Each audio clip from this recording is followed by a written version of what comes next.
कर्मयोग बुक का परिचय। आज हम बात करने वाले हैं कर्म के बारे में। स्वामी विवेकानंदा के विचारों को बताने वाली किताब कर्मा योगा के बारे में।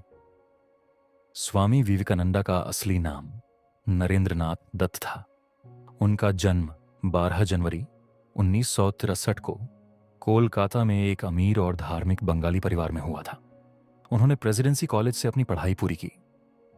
वे न केवल एक महान संत थे, बल्कि एक देशभक्त, एक महान फिलोसोफर और एक महान लेखक भी थे। 4 जुलाई 1902 को ध्यान करते हुए उनका स्वर्गवास हो गया। स्वामी विवेकानंदा जी कर्म की बात के लिए बहुत ज्यादा डेडिकेटेड थे। उन्होंने हमेशा कहा, किसी भी तरह के काम से निपटने के लिए प्रैक्टिकल होने की जरूरत है। आइए जानते हैं कि कर्मयोग क्या है। कर्मयोग को अक्सर कारणों और प्रभाव का योग या बोने और काटने का योग कहा जाता है, लेकिन यह वास्तव में काम का योग है। कोई भी काम, कोई भी विचार जिसके करने से कुछ होता है, कर्म कहलाता है। इस तरह कर्म के नियम का मतलब है काम करना या एक्शन लेना, क्योंकि जहां कहीं भी एक्शन होता है उससे कुछ न कुछ जरूर होता है। इस सच्चाई को नकारा नहीं जा सकता है और कर्म का यह नियम पूरे यूनिवर्स में सच है। कर्म योग एक मानसिक अनुशासन है जो एक इंसान को ज्ञान के जरिए अपने कामों को पूरे करते हुए लोगों की सेवा करने के लिए कहता है।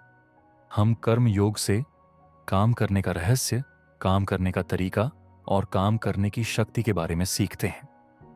हम इससे सीखते हैं कि इस दुनिया के सभी कामों का सबसे अच्छा इस्तेमाल कैसे किया जाए। कर्म योग हमें बताती है कि संसार के बंधनों से बाहर निकलने का रास्ता खोजने के लिए हमें धीरे धीरे और निश्चित रूप से इसे समझने और अपनाने की जरूरत है। स्वामी विवेकानंदा कहते हैं, कर्म शब्द संस्कृत से लिया गया है, जिसका मतलब है करने के लिए। सभी क्रियाकर्म है। तकनीकी रूप से इस शब्द का मतलब कुछ काम करने से किसी काम का होना भी होता है, लेकिन कर्म योग में हमें कर्म शब्द से ही मनचाहे रिजल्ट से लेने होते हैं। इसलिए सभी क्रियाएं कर्म हैं। सबसे बेसिक कामों जैसे कि दांतों को ब्रश करने से लेकर ध्यान जैसी उच्चतम ऊंचाई वाले कामों तक। कर्म योग का मतलब उन सभी ह्यूमन एक्टिविटीज से है जो फोकस, स्किल और चालाकी से की जाती हैं, और जिंदगी में मुक्ति का रास्ता बिना कुछ मिलने के लालच के अपने कर्तव्यों का पालन करना है। तो आइए स्वामी विवेकानंदा के कर्मयोग को हम अपने जीवन कैसे अपनाएं और अपने जीवन को कैसे बेहतर बनाएं, ये सीखते हैं अगले चैप्टर से।